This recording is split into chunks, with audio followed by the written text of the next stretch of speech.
আজ দিনভর বাংলার রাজনীতিক মহলে ছিল অসাধারণ চাঞ্চল্য তৃণমূল বিদ্রোহী নেতাদের নিয়ে।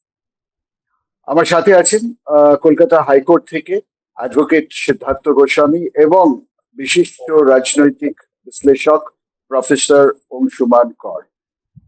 আপনাদের অনেক ধন্যবাদ কম সময়ের মধ্যে ট্রু নিউজ বাংলার সাথে কথা বলার জন্য। আমি আগে আপনাদের কাছে আসার আগে দর্শকদের একটা ছোট্ট ব্যাকগ্রাউন্ড দিয়ে দিই। গতকাল তৃণমূল বিদ্রোহীরা যোগ দিয়েছিলেন হাওড়া স্থিত একটি অজানা রাজনৈতিক দল এনসিপিআই তে। আজ সকালে এনসিপিআই এর তিনটি নাম ভেসে আসে: শিউলি কুন্ডু, তার স্বামী উত্তিয়া কুন্ডু এবং জেনারেল সেক্রেটারি শান্তনু দে।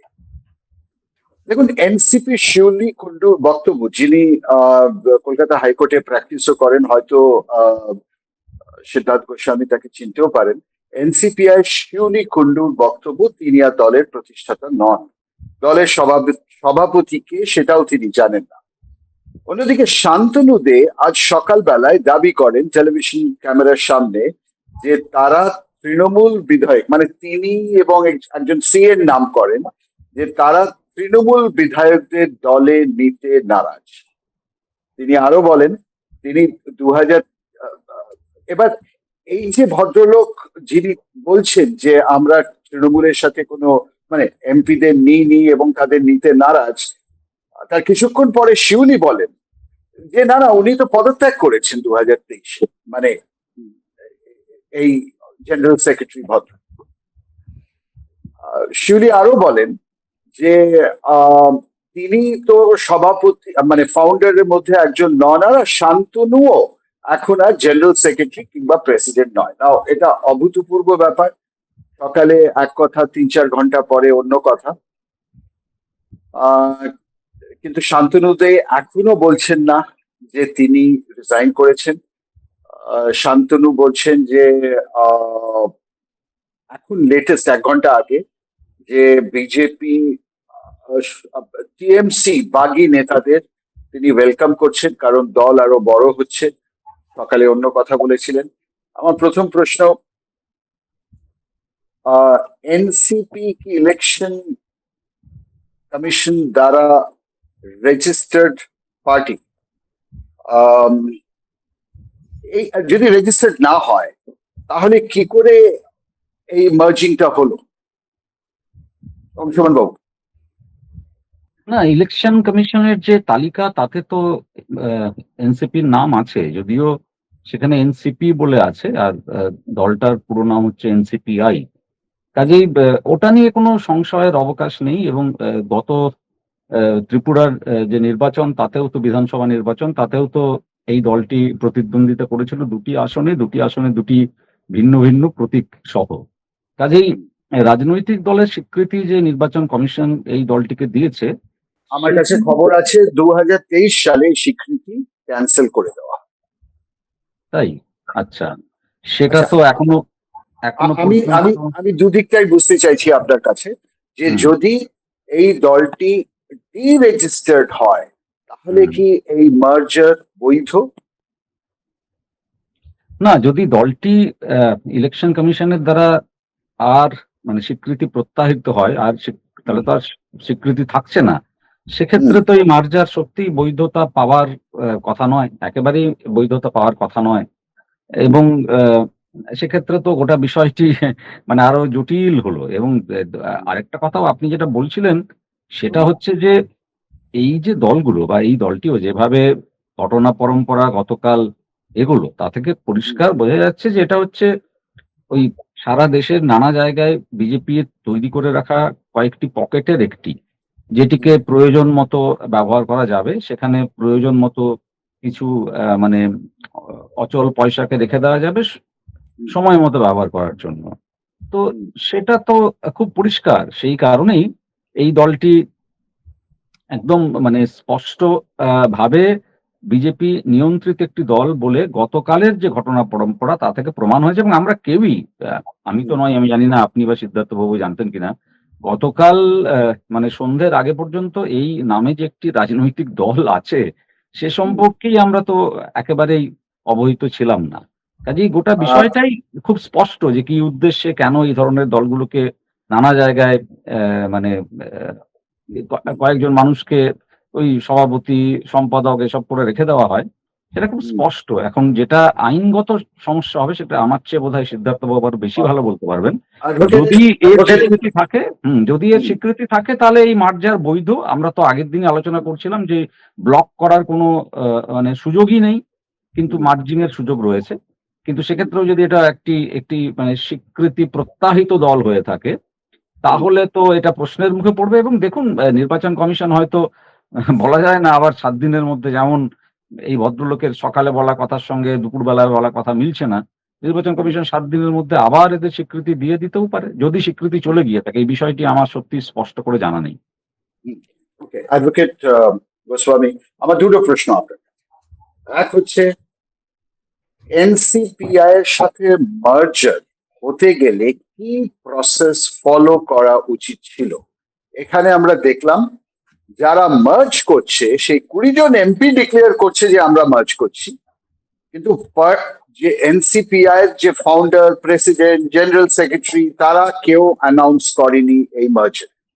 কোনো পতাকা হাতে তুলে দেওয়া হয়নি, কোনো প্রেস কনফারেন্স হয়নি, কোনো রেজলিউশন পাস হয়নি। রেজলিউশন কত লোকের দরকার পার্টির কর্মীদের এই ধরনের মার্জার অ্যানাউন্সমেন্ট করতে গেলে, নিয়মটা কি? নমস্কার। দেখুন, ফার্স্টেই বলি, section 29A of representation of peoples act হুম, 1951 অনুযায়ী যে কোনো হুম, পলিটিক্যাল পার্টি বা এ পলিটিক্যাল পার্টি হুম, ইলেকশন কমিশন অফ ইন্ডিয়ার আন্ডারে তারা রেজিস্টার করতে পারেন নিজেদের অ্যাজ এ হুম, পার্টি। এবার এনসিপিআই ওয়াজ অফিসিয়ালি রেজিস্টার্ড আন্ডার ইসি, মানে ইলেকশন কমিশন অফ ইন্ডিয়ায় অফিসিয়ালি রেজিস্টার হয়েছিল অ্যাজ হুম, এন আনরিকগনাইজড পলিটিক্যাল পার্টি। হুম, এইবারে এই যে এনসিপিআই এবার ইলেকশন কমিশনের কিছু কিছু রোল থাকে। ইলেকশন কমিশন কি হয়, প্রচুর পার্টি বছরে মানে রেজিস্টার করে ইলেকশন হুম, কমিশন অফ ইন্ডিয়ার আন্ডারে। সেটা পলিটিক্যাল হতে পারে, পলিটিক্যাল হতে পারে, এই ট্রেড ইউনিয়ন হতে পারে, অনেক রকম পার্টি তারা নিজেদেরকে রেজিস্টার করে ইলেকশন কমিশনের আন্ডারে। হুম, এবার তাদের মধ্যে অনেক সময় বেশ কিছু পার্টি ডিফাঙ্ক্ট হয়ে যায়। তার কোনো হুম, মানে মানে কোনো ফিজিক্যাল বা কোনো ডকুমেন্টারি মানে ভ্যালিডিটি হয়তো থাকে না। দেখা গেল ৬ মাস পরে যে পার্টিটাকে ফর্ম করেছিল দ্য প্রেসিডেন্ট বা কেউ, তার কেউই নেই। হুম, তো হুম, সুতরাং সেক্ষেত্রে কি হয়? সেক্ষেত্রে ইলেকশন কমিশন অফ ইন্ডিয়া অনেক সময় একটা ক্লিন আপ সার্চ করে। ক্লিন আপ সার্চ এ কি হয়? যেই পলিটিক্যাল পার্টি গুলোর কোনো মানে অস্তিত্ব নেই বা হুম, যারা ডিফাঙ্কড বা যার কোনো আ মানে কোনো আ মানে কোনো মুভমেন্ট নেই, সেই সমস্ত পার্টিগুলোকে election commission through proper process deregister করে দেয়। এবার হুম, এক্ষেত্রে আমি যতদূর জানি যে এনসিপিআই যেটা আপনি বলছেন যে nationalist citizens party of India, মানে আমি তো জীবনে ১ম শুনলাম এই ২০ জন জয়েন করার পরে। অংশুমান বাবু একদম সঠিকই বললেন। আমি নিজেও কোনোদিন শুনিনি এই পার্টির নাম। তো এই ১ম ই হুম, এই পার্টি সম্বন্ধে জানতে পারলাম। তো বাট যতদূর আমি দেখলাম যে এই পার্টিটি কিন্তু একটি রেজিস্টার্ড পার্টি এবং আ ক্লিন আপ সার্চে এই পার্টির নাম রিমুভ হয়নি। এইবারে প্রশ্ন হচ্ছে কি যে এই পার্টিতে জয়েন করা বা না জয়েন করা। এবার দেখুন, পার্টিতে জয়েন করতে গেলে যে ফ্ল্যাগ হাতে ধরতে হবে বা একটা বিশাল একটা নিউজ ব্রেক হবে এরকম কোনো ব্যাপার নাই। কেউ কিন্তু মানে অনলাইনেও জয়েন করতে পারেন, কেউ কিন্তু অফলাইনেও জয়েন করতে পারেন। যেকোনো পার্টি। তার জন্য কিন্তু তার কর্ণধারকে এসে হাতে পতাকা তুলে দিতে হবে এরকম কোনো ব্যাপার নাই। তার একটা প্রসেস থাকে। যেকোনো হুম, পার্টি, পলিটিক্যাল পার্টি হোক বা এপলিটিক্যাল পার্টি হোক, তার কিছু বাইলস থাকে, তার কিছু নিয়ম থাকে, তার কিছু কোড অফ কন্ডাক্ট থাকে। যেই মানে রুলস রেগুলেশনস বলুন বা কোড অফ কন্ডাক্ট বলুন, সেগুলো মেনে সেই পার্টিতে আপনি যদি ইফ ইউ আর এন্টাইটেলড, আপনি যদি মানে সেই এলিজিবিলিটি ক্রাইটেরিয়া ফুলফিল করছেন, তো you can join subject to মানে আপনাকে যদি সেই পার্টির যিনি কর্ণধার, যিনি চিফ হুইপ বা যিনি ওই পার্টির যিনি প্রেসিডেন্ট বা ভাইস প্রেসিডেন্ট যার উপরে পাওয়ার ডেলিগেট করা আছে, উনি যদি অ্যাকসেপ্ট করেন, তো আপনি তখন সেই পার্টির মেম্বার হচ্ছেন। তো তখন সেই মার্জারটা ভ্যালিড হচ্ছে। এবার ব্যাপারটা হচ্ছে ইন্টারনাল কি কমিউনিকেশন সেটা তো আমি জানি না। এখন যাই হুম, দেখছি আমরা মিডিয়া থ্রু দিয়ে জানতে পারছি। মিডিয়া থ্রু দিয়ে জানলাম যে ২০ জন এমপি তারা মার্চ করেছেন চিঠি দিয়ে। হুম, that has been hmm, accepted. আবার এখন জানছি যে এর যে অরিজিনাল কর্ণধার, সেখানে ডিসক্রিপেন্সি আছে। একজন বলছে আমি আছি, আরেকজন বলছে আমি নেই। একজন বলছে আমি নিয়েছি, আরেকজন বলছে আমি নিইনি। যে নিয়েছে আরেকজন বলছে যে না উনি পার্টির সদস্য নন, বেরিয়ে গেছেন। তো এই ব্যাপারগুলো আমরা সব আপনাদের থেকেই জানতে পারছি। মানে এক্সাক্ট কি, মানে হুম। যতক্ষণ না মানে we can see A document, আমি এক্সাক্ট আমি এটা তো বলতে পারছি আমি না। আমি লিগ্যাল অ্যাঙ্গেল থেকে জানতে চাই যে কালকে পুরো ব্যাপারটা সুপ্রিম কোর্টে একটা কনস্টিটিউশনাল বেঞ্চে গেলে কি হবে, যেখানে ভিডিও রেকর্ডেড স্টেটমেন্ট হুম, পার্টির যে পোস্ট হোল্ডার তার সকালে আছে এবং সেই লোকটিরই আবার বিকেলে ভিডিও রেকর্ডেড স্টেটমেন্ট আছে, যেটা দেখুন দুটো বিপরীত। এগুলো দেখুন কি বিরোধী দল তারা কি চ্যালেঞ্জ করে, মানে এখানে মমতা ব্যানার্জি চ্যালেঞ্জ করে লুপহোল বার করে এই মার্জারকে ক্যান্সেল করতে পারবে? দেখুন, ভিডিও রেকর্ডেড স্টেটমেন্ট যেটা বলছেন বা মিডিয়া ট্রায়াল যেটা বলছেন, এগুলোর কিন্তু কোনো এভিডেন্সিয়ারি ভ্যালু কোর্টের কাছে নেই। হুম, যতক্ষণ না 65B of evidence act provide করা হচ্ছে, সার্টিফাইড করা হচ্ছে যে এই ভিডিওটা অথেন্টিক কিনা, সেটা হুম, ট্রায়াল হবে, ভিডিওটা সে যে বলেছে সে কিনা, ভিডিওটা হুম, ডক্টরড কিনা। তো আনলেস এন্ড আনটিল এই সমস্ত একটা রিগারাস প্রসিডিওরের ভেতর দিয়ে যাচ্ছে, ততক্ষণ অবধি কোনো ভিডিও বা হুম, মিডিয়া ট্রায়াল এগুলো কিন্তু কোনো এভিডেন্সিয়ারি ভ্যালু কোর্টের কাছে নেই। তো হুম, সুতরাং এই ভিডিও কালকে একরকম বলছে, আজকে একরকম বলছে, পরশু আরেক রকম বলছে। তো সেটা হুম, বললে তো আমাদের রাজনৈতিক নেতারা এমন এমন প্রতিশ্রুতি দেন, সেগুলো হুম, শুনলে তো আমাদের রোজ একটা করে মামলা হবে। তো এই সুতরাং এই ভিডিওর কিন্তু কোনো এভিডেন্সিয়ারি ভ্যালু নেই। সেভ হুম, অ্যান্ড এক্সেপ্ট যদি কোনো ডকুমেন্টারি এভিডেন্স থাকে বা যদি কোনো ভিডিও সেটা যদি প্রপারলি সার্টিফাইড হয়ে কোর্টের কাছে আসে, তখন সেগুলো বিবেচনা করবেন হাইকোর্ট বা সুপ্রিম কোর্ট, এবং সেই কনস্টিটিউশনাল বেঞ্চ সেটা বিবেচনা করে দেখবেন যে কনস্টিটিউশনালি এবং হুম, লিগালি হুম, মার্জারটা হয়েছে কিনা। যদি লিগালি মার্জার হয়ে থাকে, যদি ২০ হ্যাঁ, জন এমপি যদি লিগালি সাইন করে থাকেন এবং that has been accepted by হ্যাঁ, দি এনসিপিআই যে কর্ণধার, এনসিপিআই হুম, যে কর্ণধার বা চিফ হুইপ যার কাছে হুম, সেই পাওয়ার ডেলিগেট করা আছে, উনি যদি সেটাকে অ্যাকসেপ্ট করে নেন, তাহলে মার্জারটা ভ্যালিড। যদি অ্যাকসেপ্ট হুম, না করে নেন, রামসাম যদু মধু অন্য কেউ অ্যাকসেপ্ট করলো যে মানে হুম। অ্যাকসেপ্ট করার যার ক্ষমতা নেই, তাহলে সেটা হুম। ইনভ্যালিড। অংশুমান বাবু, এই যে মার্জারটা হলো, যদি আমি ধরে নিই এটা লিগালি সঠিকভাবে হয়েছে এবং এরা এনসিপিআই তে গেছে, আপনি কি মনে করেন তাহলে ঋতব্রতরা কোন পার্টি? কারণ একদিকে ঋতব্রত 60 এমএলএ নিয়ে বলছে যে আমরা তৃণমূলেই আছি এবং আমরা আসল তৃণমূল, আর 20 জন বলছে যে আমরা এনসিপিআই। এনসিপিআই এর তো এমএলএ হতে হবে, তবে তো তাদের 20 জন এমপি হবে। এটা কি সম্ভব যে এমএলএ তৃণমূলের কিন্তু এমপি এনসিপিআই? না, মানে একই দলের কি করে সম্ভব? সেটা তো দুটো আলাদা দল, তাই না? এটা আসলে হচ্ছে নির্লজ্জ সুবিধাবাদ, এরকম একটা মানে জঘন্য রাজনৈতিক পরিস্থিতির জন্ম দিয়েছে। এটা আমরা সকলেই বুঝতে পারছি এবং আপনি খুব সঠিকভাবে এই প্রশ্নটা করেছেন। আগের দিনও আমরা বলছিলাম, আমি বা সিদ্ধার্থবাবু দুজনেই, যে স্পিকারের হাতে সর্বোচ্চ ক্ষমতা আছে, কিন্তু সেই ক্ষমতা দ্যাট কুড বি চ্যালেঞ্জড। এটাকে আমরা প্রশ্ন করতে পারি, আদালতে বিচার চেয়ে যেতে পারি। তো সেই জায়গাটায় কিন্তু ঋতব্রত বন্দ্যোপাধ্যায়দের আগামী দিনে মুশকিল হবে। তার কারণ আগের দিন আমরা দুজনেই বলছিলাম যে 10th শিডিউলে এরকম কোন রকম সুযোগ নেই কিন্তু, যে একটি দলের মধ্যে আমরা একটি ব্লক তৈরি করে দাবি করলাম আমরাই হচ্ছি আসল দল। হুম, এই ঘটনা যদিও ঘটেছে, আবার আমি বলছি এটা মহারাষ্ট্রে ঘটেছে, তার টিটবিটস আমার হাতে নেই, জানা নেই যে ঠিক কি কি প্রসেসে হয়েছিল এবং তারপরে কি হয়েছিল। এখানে দুটো বিষয় থাকে, দুটো বিষয়, মানে এক্ষেত্রেও আপনি যে প্রশ্ন করেছেন যে ঋতব্রতরা কি করবেন, এখানে দুটো বিষয় থাকে। একটা বিষয় হচ্ছে যে যে দলটা থেকে ভেঙে এসে এরকম একটা টুকরো আরেকটা মানে দল তৈরি করছে বা আসলে ওই দল বলে দাবি করছে, তাদের শক্তি কতটা। তাহলে হয়তো তাদেরকে নিয়ে চিন্তিত হতে পারে মূল যে দলটি। আর যদি মূল দলটি মনে করে যে না, এদের সেই অর্থে কোনো গুরুত্ব নেই, শক্তি নেই, তাহলে তাদেরকে নিয়ে খুব একটা মাথা ব্যথা নাও থাকতে পারে। তো এক্ষেত্রে ইতিমধ্যেই যেটা হয়েছে আমরা সকলেই জানি, যে এই ভেঙে টুকরো হয়ে আসা দলটিকে নিয়ে কিন্তু চিন্তিত হয়েছে মূল যে দল, এবং সেই কারণেই অভিষেক বন্দ্যোপাধ্যায় একটা চিঠি দিয়েছিলেন যে শোভনদেব চট্টোপাধ্যায় হচ্ছে বিরোধী দলনেতা হবেন এবং না, আমার তারপর স্পিকারের নেওয়া সিদ্ধান্তকে চ্যালেঞ্জ করে ওরা কোর্টেও গেছেন, আদালতেও গেছেন। তো আমার এখন প্রশ্নটা এই অন্য ছিল অংশুমান বাবু। এই 60 জন এমএলএ তৃণমূলেই রইলো, আর না না, সেটা এনসিপিআই হতে তে পারে না। আমি তো আপনাকে এটাই বলছি, সেটা হতে পারে না। যেটা আমি এই শেষ কথাটা এটাই বলছিলাম যে সেটা কখনোই হতে পারে না। তার কারণ হচ্ছে এরা তৃণমূলে আদৌ থাকতে পারবে কিনা হুম, সেটাই তো আদালত তার রায় দেবে যে এদেরকে আদৌ তৃণমূল বলা হবে কিনা। সেক্ষেত্রে হুম, বা তার আগেও হতে পারে এরকম। দেখুন, এই যে এনসিপিআই হয়ে গেছে, এই যে দরজা খুলে গেছে, আগামী হ্যাঁ, কয়েকদিনের ডেভেলপমেন্টের উপর আমাদের নজর রাখতে হবে।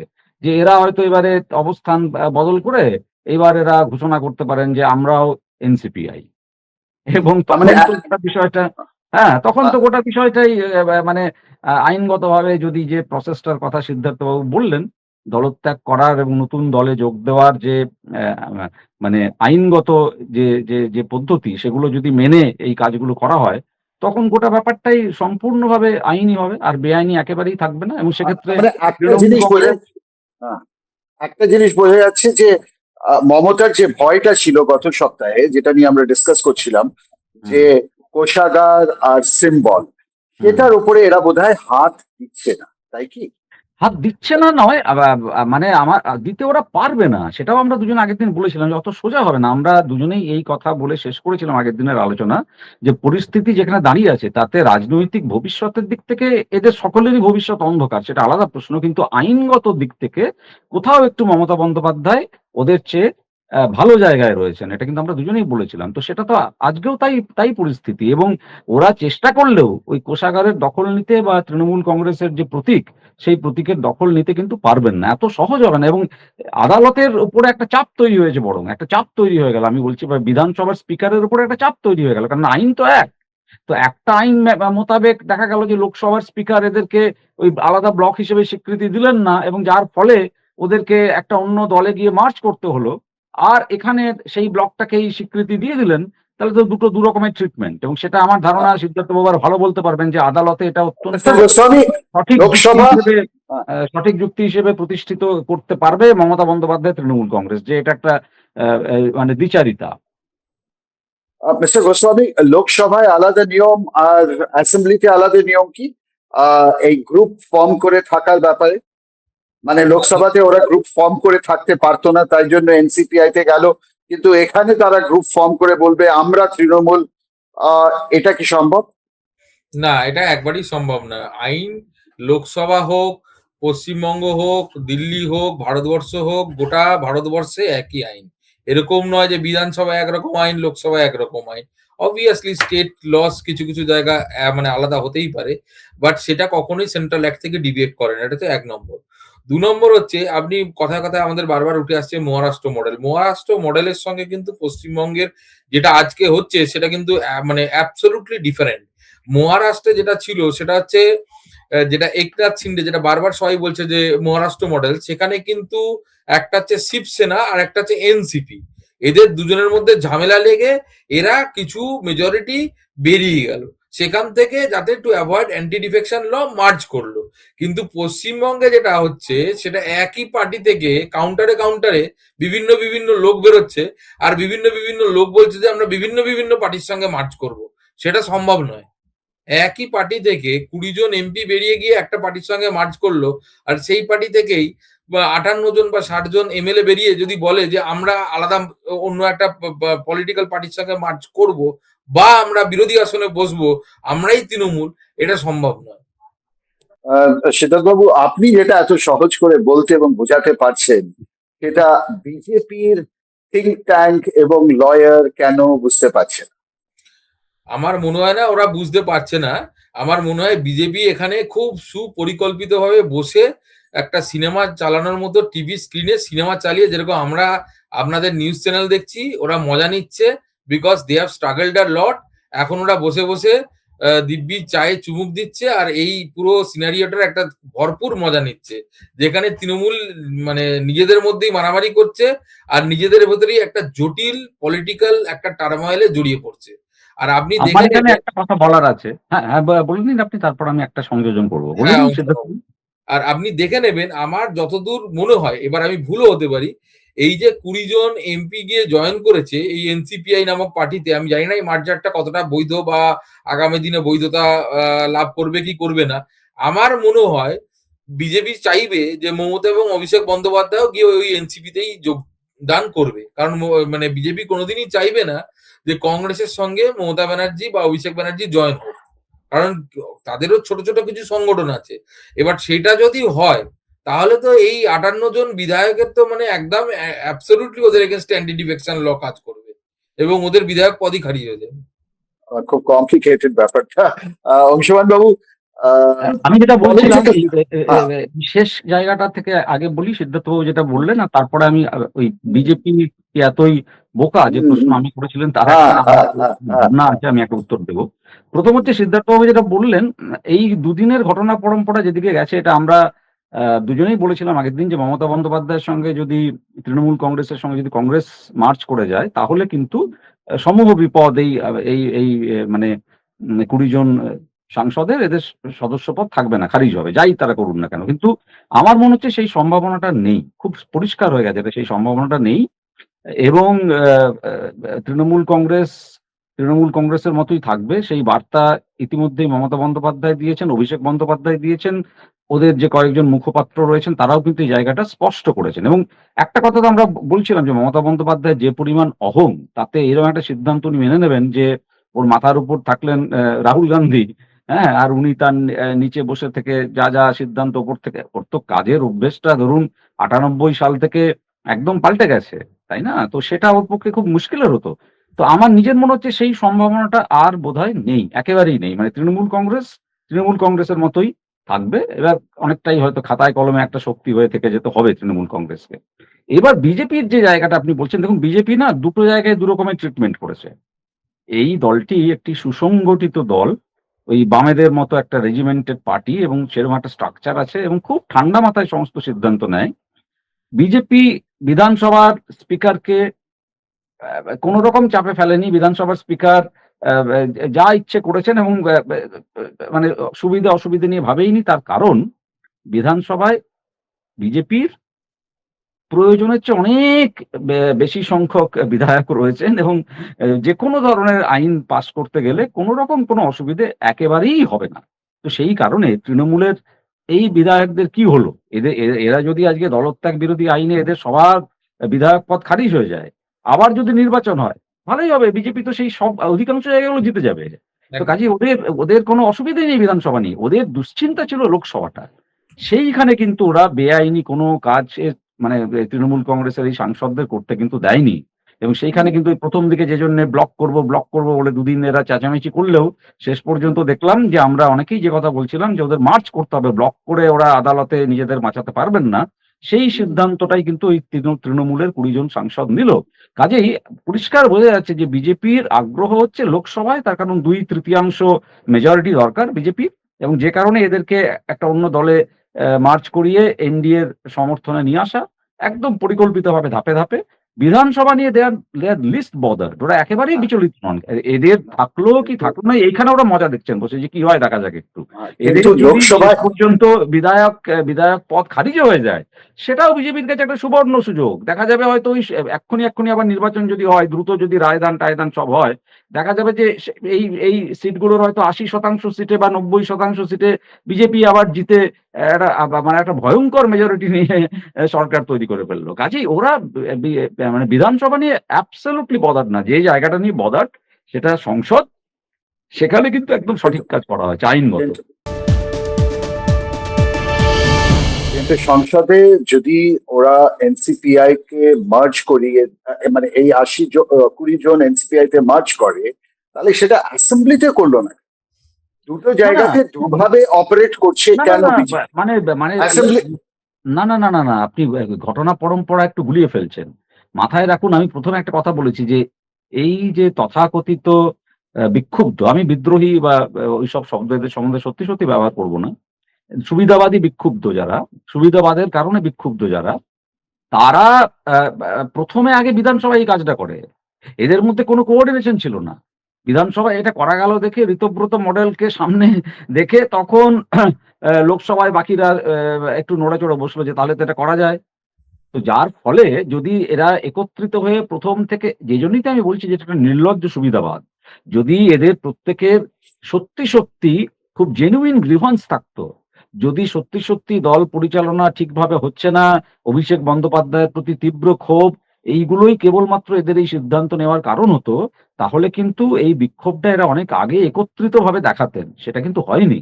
সেটা হয়নি মানে পরিষ্কার বোঝা যাচ্ছে যেগুলো খুব ব্যক্তিগত চাওয়া পাওয়ার জায়গা থেকে এই সমস্ত সিদ্ধান্ত, সেটা ওই ৩-৪ জন লোকে এটাকে ইনিশিয়েট করেছেন। তারপর আস্তে আস্তে সেদিকে লোক সংখ্যা বেড়েছে। প্রথমে বিধানসভায় হয়েছে, বিধানসভায় যখন এটা করা গেল তখন লোকসভার ওরা ভাবলেন যে বাহ, এ তো দিব্যি ব্যাপার। দুটো এর থেকে আমাদের সুরাহা। এক হচ্ছে যে প্রতিদিন আমাদের গায়ে আর ডিম ছুঁড়ে লোকে মারবে না। ২ হচ্ছে যে আমাদের যা যা সম্পত্তি না জায়গায় বেআইনি ভাবে আমরা তৈরি করেছি সেগুলো অক্ষত থাকবে অন্তত আগামী ৫টা বছর। এবং ৩ হচ্ছে আগের দিনও যেটা বলেছিলাম যে সাংসদ হিসেবে আজীবন যে সুবিধাগুলো ওরা পান সেই সুবিধাগুলো পেতে থাকবেন। এটা হচ্ছে সুবিধাবাদী রাজনীতির নির্লজ্জ প্রকাশ। এটা কোনো মতেই দলের ভেতর থেকে তৈরি হওয়া একটা, মানে আমি বলবো যে জেনুইন ক্ষোভের বহিঃপ্রকাশ নয়। সেটা যদি হতো তাহলে আপনি যে কথাটা বলছেন এই দুটো জায়গায় একই সঙ্গে একই রকম ভাবে একটাই রাজনৈতিক দলের সঙ্গে যোগ দিত এরা, যেটা হতে পারে একটু আগে আমি যেটা বললাম। এবারে প্রথমে বিধানসভায় এরা আলাদা করে করেছে, এবার দেখলো লোকসভায় এটা নিয়ে সমস্যা হচ্ছে, এনসিপিআই জয়েন করেছে। এবার দেখলেন হয়তো ১০-১২ দিনের মধ্যে ঋতব্রতরাও বললো যে না, আমরা ওদের সঙ্গে আলোচনা সাপেক্ষে আমরা ঠিক করলাম আমরাও এই একটি মানে বিরাট মানে কি বলবো সর্বভারতীয় রাজনৈতিক দলের পশ্চিমবঙ্গের শাখা হিসেবে কাজ করতে শুরু করলাম। এটা কিন্তু হতেই পারে, সেই সম্ভাবনা আছে। ওকে, ডক্টর গোস্বামী, কপিল সিবাল একটা টুইট করেছেন কিছুক্ষণ আগে। আমি ইংলিশে বলছি, উনি কি লিখেছেন: The rebels of the TMC legislative party cannot merge with a political party. That can only happen if TMC itself wishes to do so. এই টুইটটার মানে কি? If TMC itself wishes to do so. ৬০ জন মানে TMC, ২০ জন মানে TMC. উনি কেন TMC কে আলাদা ভাবছেন ৬০ জন আর ২০ জনের থেকে? আর পরিষ্কার বলছেন the rebels of the TMC legislative party cannot merge with a political party. মানে এই এনসিপিআর মার্জারটা নিয়ে উনি টুইট করেছেন, এটা ১ ঘন্টা আগে। সম্ভবত কপিল সিব্বল মমতাকে রিপ্রেজেন্ট করবেন এই কেসটাতে, তাই জন্য আমি এই টুইটটা আপনাকে কোট করব। এটার মানে কি? আমি একদমই এই ক্ষেত্রে কপিল সিব্বল সাহেবের সঙ্গে একমত, এবং এইটাই প্রবাবলি অংশুমান বাবু এবং আমি বলার চেষ্টা করছিলাম বা আগেও বলেছিলাম যে এই যে টিএমসির ব্যাপার হচ্ছে, টিএমসির একটা মানে আমি যদি শ্রেণীগত ক্লাসিফিকেশন করি তো টিএমসি এর ৩টে শ্রেণী আছে আমার মনে হয়। একটা হচ্ছে ছিচকে চোর, একটা হচ্ছে চোর, আর একটা হচ্ছে অতি চোর। এই যারা ছিচকে চোর তারা কিন্তু সাইলেন্ট, তারা যোগ বুঝে কোপ মারবে, এখনো তারা সাইলেন্ট। যেদিকে দেখবে পাল্লা ভারী আছে তারা সেদিকে ঢুকে যাবে। এই যারা হচ্ছে অতি চোর তারা রেবেল হয়ে বেরিয়ে গেল, কারণ যারা যদি মানে সত্যি যদি তারা রেবেল হতো তাহলে ৪ তারিখের আগে বেরোতো। ৪ তারিখের পরে হঠাৎ তাদের মনে পড়লো, বোধোদয় হলো যে আমরা একটা অপোজিশন তাহলে পেতে পারি, একটা পাওয়ার এনজয় করতে পারি, আমাদের এগেনস্টে ইনভেস্টিগেশন বেশি হবে না, আমরা তাহলে অপোজিশনে গিয়ে বসবো। এরা কি করলো, এরা রেবেলরা বেরিয়ে গেল ক্লেমিং বলে যে আমরাই হচ্ছে টিএমসি, অথচ সেখানে কোনো টিএমসি সিল ছাপ্পর কিচ্ছু নেই। তা সত্ত্বেও তারা বেরিয়ে গিয়ে বললো যে আমরাই হচ্ছে টিএমসি, আমরাই হচ্ছে টিএমসি দল, আমরাই হচ্ছে পার্টি, আমরাই অপোজিশন করব। এদিকে টিএমসি নিজে টিএমসিতেই রয়ে গেল, আর টিএমসির কিছু এমপি তারা মার্চ করলো এনসিপিআই নামক একটি নতুন দলে। তো ফলে যদি মার্জারটা ভ্যালিড হয় এবং যদি এদের যে চিফ হুইপ যারা কাকলি ঘোষ দস্তিদার এটসেট্রা যারা জয়েন করেছে এনসিপিআই তে, তারা বা মমতা ব্যানার্জি যদি কালকে জয়েন করে এনসিপিআই তে, তাহলে কিন্তু টিএমসি পার্টিটা মার্চ করলো এনসিপিআই এর সঙ্গে। যদি সেইটা হয়, এখানে রেবেল পার্টির জন্যই তো আইনটা, অ্যান্টি ডিফেকশন ল টাকার জন্য, রেবেলদের জন্য। তোমার মানে ৫ বছর মনে হলো না যে তুমি রেবেল, ৫ বছর তুমি তার প্যাট্রোনেজে লড়াই করলে, ৫ বছর তুমি তার টিকিট নিয়ে মা মাটির মানুষ বলে, জিন্দাবাদ বলে, ডিজে বাজাবে বলে বিভিন্ন রকম গলা ফাটিয়ে চিৎকার করে গেলে, যেই ভোটে হেরে গেলে অমনি তোমার বিরোধিতা সামনে চলে এলো। তো এদের জন্যই তো অ্যান্টি ডিফেকশন ল। তো কপিল সিব্বল ঠিকই বলেছেন যে এইটা অ্যাবসলিউটলি এদের পুরো পোস্টটাই ডিফাঙ্কড হয়ে যাবে, মাঝখান থেকে এখানে আবার রিপোর্ট হবে। আমি খুব সহজ করে আপনার কাছ থেকে প্যারাগ্রাফ 2(1)(a) 10th শিডিউলের সেই ব্যাপারটা একটু বুঝতে চাই। সহজ করে এই কারণে, কারণ অনেক দর্শকই কঠিন লিগ্যাল টার্মিনোলজি বুঝবে না।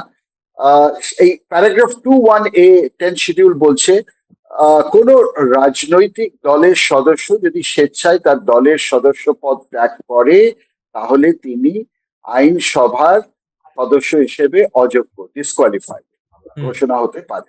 এবার অ্যাবসলিউটলি। এটা মানেটা কি? খুব সহজ করে ছোট করে, আমাদের সময় কম, আমার এর আরো অনেকগুলো প্রশ্ন আছে। এর মানেটা আপনি নিজেই সহজ করে বলে দিলেন।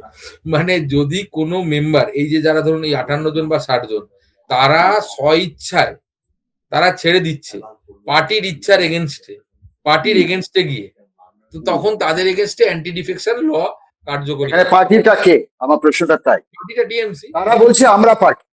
তারা বলবে কি করে? তাকে বলতে গেলে তো তার একটা বোর্ড রেজলিউশন লাগবে।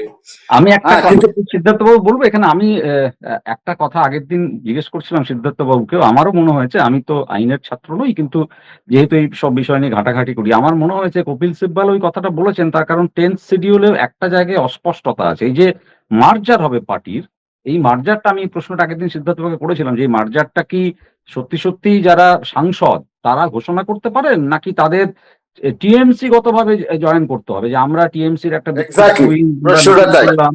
হ্যাঁ, তো মার্জারটা কে সেইটা, ঘোষণা করবে? হ্যাঁ, তো মার্জারটা সেইটা যদি মার্জারটা যদি টিএমসিটাই কে? টিএমসি এখানে কে? এরা মার্জার বলছে আমরা, আমরা সংখ্যা, ওরা আমরা যদি, আমার দেখুন, একটা কথা আমি বলি, দেখুন এগুলো পরে পরে হবে। এই যে কপিল সিব্বালের টুইট হয়েছে না, ওরা তো ছোট একটা দল, এটা তো আর মানে 20 জন মাত্র আছে। ওরা যদি এরকম একটা কাজ করতে পারে, যে ব্যাক ডেটে কতগুলো রেজলিউশন নিয়ে সবাই মিলে সই করছে যে আমাদের এই ক্ষোভ আছে, আমরা তাই এইভাবে হবে, থাকবো না, আমরা তাই হবে, আমরাই টিএমসি, আমরা মার্চ করতে চাই, এসব যদি ওরা করে নেন এখন ব্যাক ডেটে, এই কজনের তো মাত্র সই, সেটা জোগাড় করা খুব একটা কঠিন হবে না। তাই হবে, তাহলে তাই হবে। তাহলে কিন্তু পার্টিগতভাবে গোটা বিষয়টা কিন্তু লিগালাইজড হয়ে যাবে। আমার তো তাই মনে হচ্ছে, সিদ্ধার্থ বাবু আরো ভালো বলতে পারবেন আর কি, যে সেক্ষেত্রে কপিল সিব্বাল যেটা বলেছেন যে এরা এরা সাংসদ হিসেবে এভাবে মার্চ করতে পারেন না, which has a point, because 10th শিডিউলে এই জায়গাটাতে খুব স্পষ্ট করে কিছু বলা নেই কিন্তু, যে সংসদের মধ্যে থেকে এরা বেরিয়ে এসে জয়েন করলে হবে, নাকি পার্টি, আমার বরং মনে হচ্ছিল যেভাবে লেখা আছে যে পার্টিগতভাবে জয়েন করতে হবে। হয়তো কপিল সিব্বাল ওটাকেই গুরুত্বপূর্ণ মনে করেছেন, কারণ এটা তো একটা পার্টির সঙ্গে পার্টির মার্জিং হচ্ছে। তো সেইখানে ওরা এখন এই ঘাটতিটা পুষিয়ে নিতে পারেন যেটা করে, এইটুকু বুদ্ধি ওদের সকলেরই আছে, সেটা হচ্ছে এই কাগজপত্রগুলো ব্যাকডেটে একটু ঠিকঠাক করে নেওয়া। যেমন ওই যে সেটা সম্ভব, এনসিপিআই নেতা সকালবেলা বলছেন যে না আমরা মানি না, বিকেলবেলা বলছেন হ্যাঁ আমরা মানি, এটা একই ব্যাপার হবে। সেটা সম্ভব ব্যাকডেটেড করা, সিদ্ধার্থ বাবু? দেখুন এইখানেই হচ্ছে অ্যাকচুয়াল রোল স্পিকারের। প্যারাগ্রাফ 6(1)(a) তে পরিষ্কার ভাবে লেখা আছে যে স্পিকার বা চেয়ারম্যান রেসপেক্টিভ হাউসের, তার কাছে এই ইনহেরেন্ট পাওয়ারটা আছে টু ডিসাইড কে কোয়ালিফাইড আর কে ডিসকোয়ালিফাইড। আবার দেন এগেন এই যে ডিসিশনটাও আবার কনস্টিটিউশনের বাইরে গিয়ে নিতে পারবে না, নিলে তাহলে আবার তার জুডিশিয়াল রিভিউ হবে। তো সুতরাং এই যে আর মার্জারের ক্ষেত্রে কি বলা আছে? মার্জারের ক্ষেত্রে বলা আছে যে 2/3 অফ লেজিসলেটার্স, এবার 2/3 of legislators meaning legislators of any party. আমরা যখন ইন্টারপ্রিটেশন অফ স্ট্যাটিউট করি, যখন আমরা কোনো স্ট্যাটিউটকে ইন্টারপ্রেট করি, তখন আমাদের কাছে মেন উদ্দেশ্য হচ্ছে, যেটা আমরা সার্চ করি, মানে এরকম ক্ষেত্রে যখন স্ট্যাটিউট কিছু কিছু জায়গায় ল্যাকুনা থাকে বা ক্লিয়ার না, তখন আমরা যে প্রশ্নটা আমরা খুঁজি সেটা হচ্ছে ইন্টেন্ট অফ লেজিসলেশন। মানে হচ্ছে আমার আইনটা যেটা তৈরি হলো বা প্রণয়ন করা হলো, সে আইনটা করবার পেছনের কারণটা কি, কারণটা কি, উদ্দেশ্যটা কি? আর ব্যাকডেটেড করা যাবে? ব্যাক যাবে কি যাবে না, দেখুন এগুলো তো মানে আমি কি করে বলবো? উনি এটা বলতে পারেন না, আমি এটা একটা দুষ্টু বুদ্ধি যেটা ওরা অ্যাপ্লাই করতে পারে এই সমস্যা এড়াবার জন্য, যদি এরকম কোনো বিতর্ক ওঠে। আমি সেটা বললাম আর কি, যে সই নিয়েই তো দেখছেন যে জালিয়াতি এর মধ্যেই হয়ে গেছে, তাই নিয়ে তো বিচার চলছে। এই দলটার পক্ষে বা এই দলটার সঙ্গে যারা যারা যুক্ত ছিল তাদের পক্ষে কোনো কিছুই অসম্ভব নয় এই সমস্ত কাজগুলো করা, সেটা তো স্পষ্ট হয়ে গেছে ইতিমধ্যেই, তাই না? আচ্ছা, হ্যাঁ, আচ্ছা, আমার শেষ প্রশ্ন দুটো আছে। এক হচ্ছে যে এই এনসিপিআই দলের যারা ফাউন্ডার্স, কুন্ডু হাজব্যান্ড ওয়াইফ এবং আরেকজন ভদ্রলোক শান্তনু দে, তারা উল্টো সুরে গান গাইছেন, সকালে এক বিকেলে এক, যেটা শুরুতেই বলেছিলাম। এবার এটা কি সম্ভব যে এদেরকে সরিয়ে দেওয়া হবে? এনসিপিআর অফিসের কিছু ছবিও আমরা এনেছি, খুব ছোট্ট একটা অফিস, কোনো বোর্ড নেই, একটা ফ্লেক্স লাগানো বিল্ডিং এর ওপরে, কোনো কোনো ওয়ার্কার সেখানে নেই। সুতরাং এদেরকে ইভেনচুয়ালি আজকালের মধ্যে সরিয়ে দিয়ে এটা কি সম্ভব যে বিজেপির কর্মীরা অথবা বিজেপির সমর্থক কর্মীরা এই পার্টিটাকে টেক ওভার করে নেবে, তাদের প্রেসিডেন্ট এবং তাদের জেনারেল সেক্রেটারি এবং তাদের ট্রেজারার এটসেট্রা এটসেট্রা, এবং পার্টিটা বিজেপিরই একটা অন্য ব্র্যান্ড নামে একটা পার্টি হয়ে যাবে? হ্যাঁ, নিশ্চয়ই। আপনি ধরছেন কি করে যেটা বিজেপির আরেকটা পার্টি নয় ইতিমধ্যেই? ঘটনা পরম্পরা যা হয়েছে, আমি তো প্রথমেই বললাম যে এরকম নানা রাজ্যে আপনি খোঁজ নিয়ে দেখুন, ওই যে রেজিস্টার্ড পার্টি যেগুলো আছে তার মধ্যে কতগুলো আসলে বিজেপির পকেট, এই না, যদি মানে আমার লুকোনো কোথাও না পকেট। কোথাও, কোথাও না কোথাও অংশুমান বাবু কাছে খেলাটা আমার খুব কাঁচা লাগছে। যদি হুম, এতই সুগঠিত ভাবে যেভাবে আপনি বলছেন বিজেপি অপারেট করছে, হুম, তাহলে যদি সেটা হয়ে থাকতো, তাহলে এই হুম। পার্টির লোকেরা আজকে সকালে এক স্টেটমেন্ট, বিকেলে আর একটা স্টেটমেন্ট দিত না। তাহলে না, না, সবকিছু কালকে না, না, কালকে ওদেরকে আমি এমার্জেন্সি বলছি বেসিসে। শুনুন, আমি আমি আমি বলছি রাজনবাবু, আপনি যেটা বলেছেন খুব ভ্যালিড কথা। ওদেরকে বিজেপি নেতৃত্ব কোনো গুরুত্ব দিচ্ছেন বলেই আমার মনে হচ্ছে না। ওরা তো ওখানেই ডিক্লেয়ার করে দিচ্ছেন যে এখানে এরা এরা জয়েন করবে। ওরা ওখানে বসে 20 জন আগেই দলের তরফ থেকে কোনো ঘোষণা হলো না যে এরা আমাদের দলে যোগ দিয়েছেন। এই সাংসদরা বলে দিলেন আমরা যোগ দিয়ে দিয়েছি। কাজেই এদেরকে একেবারেই যে ওই বাংলায় একটা আমরা কথা বলি না, দুধু ভাতু করে রেখে দেওয়া, ছোটবেলায় বলতাম, সেরকম করে রেখেছে। এবং একটুখানি ফোর্স করেছিলেন এই ভদ্রলোক, তো বিকেলের মধ্যে তাকে আবার থামিয়েও দেওয়া গেছে। আমার আমার এই থামিয়ে দেওয়া গেছে বলেই আমার মনে হচ্ছে যে গোটা বিষয়টাই বিজেপি নিয়ন্ত্রিত। গোটা, কেননা ওদের ফায়দা আছে, যেটা আমি বারবার বলছি যে বিজেপির মূল লক্ষ্য হচ্ছে আদর্শগত জায়গা থেকে মহিলা বিল, আদর্শগত জায়গা থেকে ইউনিফর্ম সিভিল বিল, আদর্শগত জায়গা থেকে সাংসদের যে যে আয়তন তা বাড়ানো, এগুলো সব বিজেপির যে পলিটিক্যাল হিন্দুত্বের এজেন্ডা তার সঙ্গে একদম খাপে খাপে মিলে যায়। যে কারণে এগুলোকে ওদের যদি বের করতে হয় সংসদে, এবং চেষ্টা করে ওরা পারেননি, এই মহিলা বিলটার ক্ষেত্রে বড় একটা ধাক্কা খেয়েছেন। যে জন্যে ওরা সবার আগে এখন লক্ষ্য দিয়েছেন যে আমাদের সংসদে যেন তেন প্রকারণ ওই 2/3 গরিষ্ঠতা চাই। তো সেই জায়গা থেকে কিন্তু বিজেপি সাংসদদের ব্যাপারে ইন্টারেস্টেড, এবং সেই জায়গা থেকে আমার মনে হচ্ছে যে এটা গোটাটাই কিন্তু বিজেপি নিয়ন্ত্রিত একটা বিষয়। এবার দ্বিতীয় আপনি যে কথাটা বললেন যে এমনটা কি হতে পারে, হতে তো পারেই। মানে পশ্চিমবঙ্গের ক্ষেত্রে এই দলটা এনডিএ ব্লকে যোগ দিয়ে দিয়েছেন, ঋতব্রতরা বলছেন আমরা বিরোধী, আসলে যে ওরা বিরোধী নন, একেবারেই বিজেপির পোষিত বিরোধী, সেটা তো আমাদের মানে সকলের কাছেই খুব ওকে। পরিষ্কার হয়ে গেছে। তো এমনটা হতেই পারে যে বামেদের আটকে রাখার জন্য এই দলটাকেও বিজেপি পেছন থেকে নারিশ করতে থাকলো, এবং দলের ভেতরের যে বাইলজ আছে, যেটা আপনি জিজ্ঞেস করছিলেন যে পাল্টে যাবে সব, সেটা ওই বাইলজ অনুযায়ী পাল্টে যেতে পারে। যদি দেখা যায় যে দলের মধ্যে এই মানে বিক্ষুব্ধ সুবিধাবাদী তৃণমূল তারাই সংখ্যাগরিষ্ঠ হয়ে গেল, এবং বাইলজে যদি সেই প্রভিশন থাকে, তাহলে তারাই নানা পোর্টফোলিও হোল্ড করতেও পারে। মানে আমার তো এটা মনে হয় সিদ্ধার্থ বাবুর মতামত আরো পরিষ্কার হয় এক্ষেত্রে আইনজীবী হিসেবে। এবার এবার কালকে আর আজকের মধ্যে দেখুন, বিজেপিতে একটা বড় সংখ্যা পুরনো বিজেপি আছেন যারা তৃণমূল থেকে অনেক বছর আগে চলে এসছেন। অর্জুন সিং এর মতো লোক, সজল ঘোষের মতো লোক, আহ, এরা কোনোভাবেই সহ্য করতে পারবেন না যে যাদের বিরুদ্ধে তারা লড়ে এসছেন সেই লোকগুলোই তাদের সাথে একসাথে বসবে, উঠবে, এবং বিজেপির শীর্ষস্থানীয় নেতারা তাদের সাথেও কথা বলবে। এটা অলরেডি এই ফিশার্স, এই ডিভিশন চালু হয়ে গেছে। কালকে দু দলেরই, বিজেপিতে যারা পুরনো তৃণমূলী আছেন তারা স্টেটমেন্ট দিয়েছেন এদের বিরুদ্ধে, এরাও স্টেটমেন্ট দিয়েছে, মানে তৃণমূলী বিক্ষুব্ধরা স্টেটমেন্ট দিয়েছে তাদের বিরুদ্ধে। এবার খুব ছোট্ট করে এই দুটো দলকে ব্যালেন্স কিভাবে করে চলবে, মানে বিজেপির মধ্যে পুরনো তৃণমূলীদের আর বিদ্রোহী তৃণমূলী? হ্যাঁ, প্রথম কথা হচ্ছে বিজেপির মানে স্টান্স খুব স্পষ্ট। আমরা মিডিয়াতে বা বিভিন্ন রকম চ্যানেলে বা সাক্ষাতে যা শুনেছি বা যা বলেছেন বিজেপির যারা কর্ণধার আছেন, যে বিজেপিতে কোনো 4 তারিখের পরে তৃণমূলের লোকের এন্ট্রি একদমই ক্লোজ। এবার ওরা কি ট্রাই করছে না? ট্রাই তো করছেন। ওরা বহুদিন ধরে ট্রাই করছেন ঢোকবার জন্য। আপনাকে একটা জিনিস মনে রাখতে হবে, 4 তারিখের আগের টিএমসি থেকে ছেড়ে যাওয়া বিজেপিতে, আর 4 তারিখের পরে টিএমসি থেকে ছেড়ে গিয়ে তারা বলছে আমরা বিজেপির সাপোর্টার, দুটোর মধ্যে কিন্তু আকাশ পাতাল পার্থক্য আছে। 4 তারিখের আগে যারা টিএমসি ছেড়ে বিজেপি যোগদান করেছেন তাদের কিন্তু সোল মোটিভ কিন্তু ছিল না টাকা কামানো, তাদের কিন্তু নীতিগত দিক থেকে তারা টিএমসি ছেড়েছেন কোনো মানে আমার প্রশ্নটা ছিল পুরনো টিএমসি যারা ছেড়ে বিজেপিতে জয়েন করেছিলেন, সজল তাপসের মতো লোক, অর্জুন সিং এর মতো লোক, যারা কোনোভাবেই মানিয়ে নিতে পারবে না এই লোকগুলোকে, অলরেডি দুদিকে স্টেটমেন্ট দিতে শুরু করেছে। এই ব্যালেন্সটা কিভাবে বিজেপি এনসিপিআই করেও মেনটেন করবে? কারণ এনসিপিআই হওয়া মানে এই লোকগুলো কোথাও না কোথাও বিজেপির অফিসে যাওয়া আসা করবে, এক জায়গায় গিয়ে বসবে। এইখানেই আমার আমি একটুখানি কোশ্চেন করি। প্রথমত আপনি বারবার বলছেন বা বিভিন্ন মিডিয়া চ্যানেলেও বলছেন যে বিজেপির বি টিম।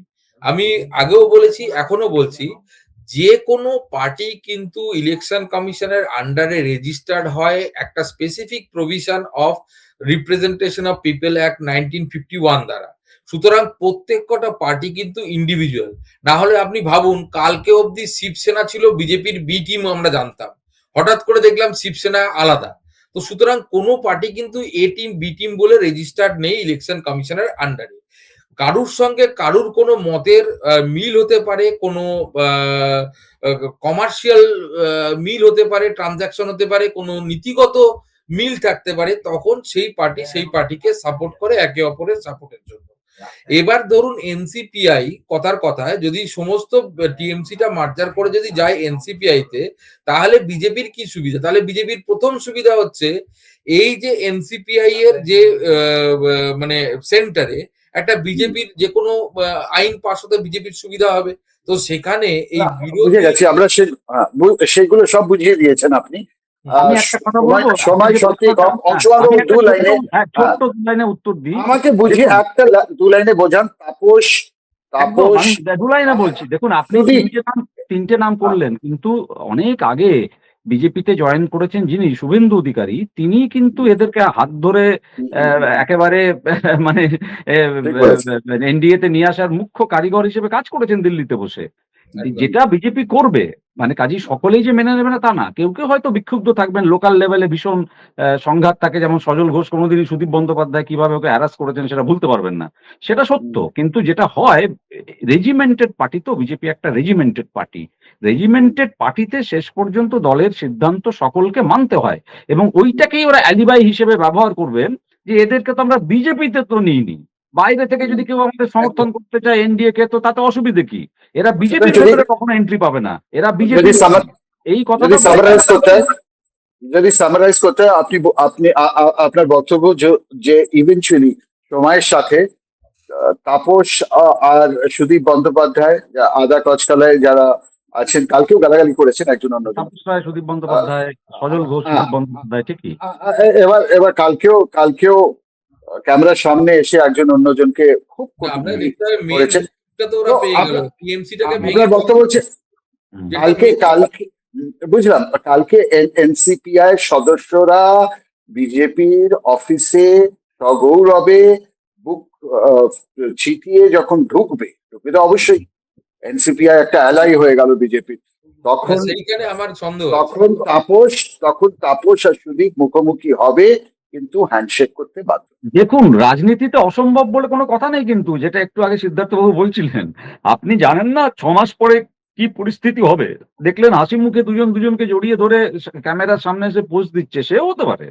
রাজনীতিতে এই যে সায়নী ঘোষ আগা পাঁচতলা মমতা বন্দ্যোপাধ্যায়কে অনুকরণ করে হাঁটা চলা সমস্ত কিছু করছিলেন এবং বড় বড় বক্তৃতা দিচ্ছিলেন, তো তিনি কি করলেন?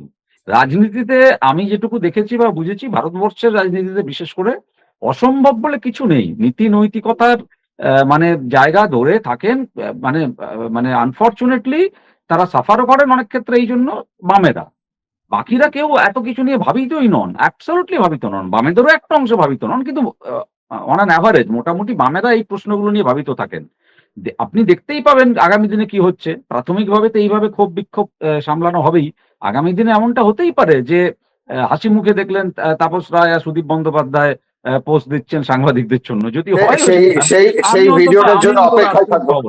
থাকবো। অনেক ধন্যবাদ অংশুমান বাবু, অ্যাডভোকেট সিদ্ধার্থ গোস্বামী, সময় বার করে কথা বলার জন্য।